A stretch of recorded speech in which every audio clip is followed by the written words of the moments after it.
నమస్తే టీవీ49 న్యూస్ కు స్వాగతం. శ్రీశైలం నియోజకవర్గం నంద్యాల జిల్లా ఆత్మకూరు పట్టణం నందు స్థానిక ప్రభుత్వ హైస్కూల్ క్రీడా ప్రాంగణం ఆవరణలో ఆంధ్ర రాష్ట్రం ప్రతిష్టాత్మకంగా నిర్వహిస్తున్న ఆడుదాం ఆంధ్ర కార్యక్రమాలలో నియోజకవర్గ నాయకులు శిల్పా కార్తిక్ రెడ్డి పాల్గొని క్రీడాకారులకు క్రీడా సామాగ్రిని అందజేశారు. అదేవిధంగా క్రీడాకారులతో కలిసి cricket, badminton, shuttle, volleyball, kabaddi ఆటలను అధికారులతో శిల్పా కార్తిక్ రెడ్డి ప్రారంభోత్సవం చేశారు.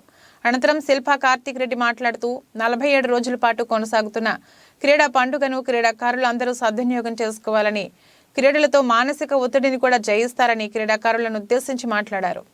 ఈ ప్రారంభోత్సవ కార్యక్రమంలో ఆత్మకూరు మున్సిపల్ చైర్మన్, మున్సిపల్ కౌన్సిలర్లు, municipal cooption members, YSR party పట్టణ పార్టీ అధ్యక్షులు, నాయకులు, కార్యకర్తలు, క్రీడాకారులు మరియు అధికారులు పెద్ద ఎత్తున పాల్గొన్నారు.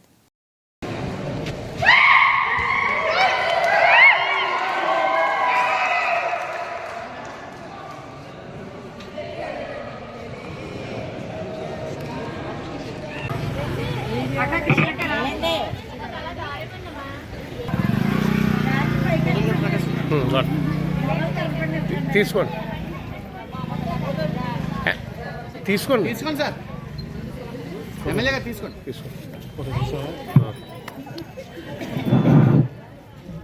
ప్రభుత్వం మొండి వైఖరిని ఖండిస్తూ మనల్ని ఆశాజీవులుగా